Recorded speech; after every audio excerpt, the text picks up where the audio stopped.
This is material selection of a boom barrier by Daniel, Theo, and Bavley. First of all, what is a boom barrier and what are some examples of boom barriers? If we look over the next 3 slides, we can see a boom barrier in action. The barrier is the red and white bar extending out over the road, separating the train tracks from the rest of the road. Before starting to think about material selection, it is important to understand what exactly a boom barrier does. Basically, it is an indication to motorists and pedestrians that a train is or soon will be passing across the road. The actual barrier is the bar that blocks motorists and/or pedestrians from crossing onto the tracks into the path of the train. Often, as with the example seen on this slide, lights or bells accompany the barrier, adding to the alarming effect. Once the train has cleared the road, the barrier swings in an arc to a vertical position, opening the road back up to vehicles. In some applications, this arc motion is aided through the use of a counterweight. Now that we know what exactly a boom barrier does, let's look at some of the functional requirements of the barrier itself. To start, we must consider deflection of the beam. If there is excessive deflection, the beam might droop and look like a sloppy or unsafe design. For our case, we do not want a deflection greater than 100 millimeters at the very end of the beam. Next, we want to ensure that our beam will not yield under normal operation. If it does yield under normal conditions, then the design is unsafe and will likely break very often, increasing the cost of refurbishing or redesigning the barrier. And of course, the impact toughness of the beam should be considered. We want the beam to absorb a certain amount of energy if a vehicle hits it, and that will come from the impact toughness of the beam. After considering the functional requirements of the barrier, geometric constraints should be considered. A major geometric constraint is the length of the beam. This will vary depending on how many lanes the barrier must span. For the sake of this example, we will assume it must block 2 lanes of traffic. Based on the average width of a lane, it must therefore be at least 6.5 meters long. Another constraint that requires consideration is the height of the beam. 8 inches is a good height for the beam as it allows for supplementary indicators such as lights to be affixed to it. Increasing the height will also increase the surface area of the reflective red and white paint and will therefore increase visibility overall. The shape of the extrusion for the beam is a rectangular box tube, i.e. a hollow rectangle. The height and width will be fixed at 8 inches and 6 inches respectively, with the wall thickness being used as the free variable in future calculations. Reasons this rectangular shape was chosen are that this cross-section is very efficient in bending, as well as the fact that it is relatively simple to manufacture using known manufacturing techniques. Of course, as mentioned before, the extrusion length will be 6.5 meters to accommodate the 2 lanes that it must block. Our first MPI was a strength-specified MPI. This required the material to support bearing stresses from the rotator flange bolts in case those bolts lost pretension. So usually there would be some amount of torque transmitted through friction between the boom barrier and the gearbox that rotates the barrier. But if those bolts were to lose tension, then there is no more friction, and in that case the barrier should still be able to rotate and it shouldn't fall on someone. So this assumed a maximum snow load as defined by the Canadian National Building Code for the Kitchener-Waterloo area. It also assumed a beam profile of 6 inches wide by 8 inches tall and a length of 6.5 meters, as mentioned before. It optimized yield strength over density. And then we had a deflection specified MPI, so this used a maximum deflection of 100 millimeters at the unsupported end of the beam. It used the same geometrical constraints as the strength specified MPI and also used thickness of the beam profile as the free variable, only it optimized stiffness over density. It also used the same load case of a maximum snow load.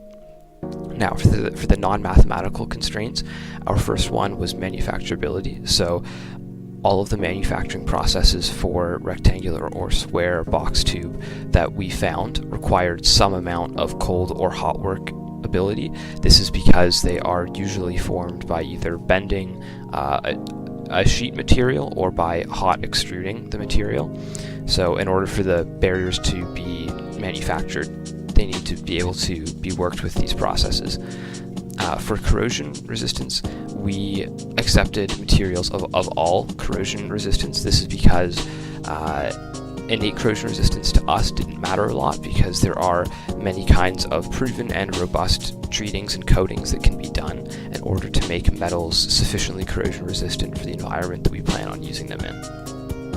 So this shows the results of our first MPI. This was, again, the yield strength versus density. Most of the metals left are aluminum and steel. And then this is the results of the second MPI. So this was the stiffness specified one. Again, most of what's left is aluminum and steel. So for the corrosion and environment resistance, again, all levels of salt, water, and freshwater corrosion resistance were accepted. However, UV resistance was limited to excellent only. This is because things like plastics are unacceptable materials for an application like this, as UV light will cause them to degrade fairly quickly. And for manufacturability, again, as I mentioned, we limited ourselves to only hot and cold workable materials. Here is a list of all compatible materials.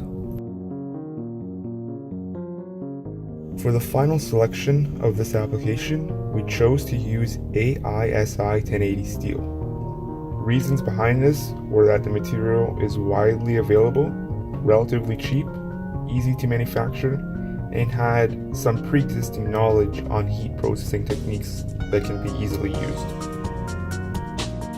The heat treatment process for this application is relatively simple. The beam should be relatively brittle, such that it absorbs a maximum of 25 kilojoules of energy before brittle failure. In other words, the beam should break if a car with an average weight of 1,600 kilograms traveling at 20 kilometers per hour collides with it. This is to ensure no internal components are damaged, and if an accident does take place, the replacement of the beam should be easy and cost-effective.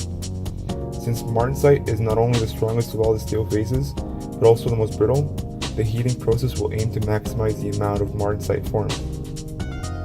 The following is a CCT plot for 1080 steel, which shows the cooling rates, temperatures, and time required to form each phase. Having said this, one way to form a large amount of martensite is by following the next heat treatments. First, we will begin by austenizing the piece at 800 degrees for at least 10 minutes. Then, we will oil quench to room temperature at 140 degrees Celsius per second for a minimum of 10 to 30 seconds. We will then restore some ductility so that it does not break easily in cold weather by tempering at 205 degrees Celsius. The next step in the finishing process is galvanizing. Why are we going to galvanize? The main reason is to protect it from the various types of corrosion. It helps the longevity of steel, and the expected time before the first service is about 72 years with a 1.4 ounce per square feet coating. At this point, 5% of the initial coating will have been removed. Service intervals extends with deeper initial coating. This step will also protect steel even if coating is damaged, as damaged areas must be greater than 1/4 of an inch in diameter before the surrounding steel begins to corrode. Due to the nature of hot dip galvanizing, all surfaces of the beam will be coated, including interior phases. The following process will be used for the galvanization stage. First, surface prep is done to get the beam ready for the zinc bath. This includes degreasing, where general surface contaminants are removed, pickling, where acid strips away mill scale, and fluxing, where oxides are removed and a temporary protective layer is formed. Then, the beam is put in a zinc bath. A solution of 449 degrees Celsius, 98 weight % zinc is used. Parts are immersed into the bath until the desired coating thickness is achieved. Parts are dried and cooled either in open air, water, or a passivation solution. The cost to galvanize each barrier for a lifespan of 72 years is about $100 Canadian. The last stage for the finishing process is the aesthetics of the barrier. The beam should be easily visible in day and nighttime. Common boom barriers today use red and white reflective coating to maximize the visibility at all times of the day. As well, a stop sign and additional lights can be added to the top of the beam for increased visibility. In summary, the processing of the beam follows this schedule. First, a square/rectangular profile is extruded from 1080 carbon steel. Then the piece is heat treated to obtain the desired properties mentioned before. The beam is also galvanized to protect it from corrosion, and finally reflective coatings such as signs and lights are added for increased visibility during the day and nighttime.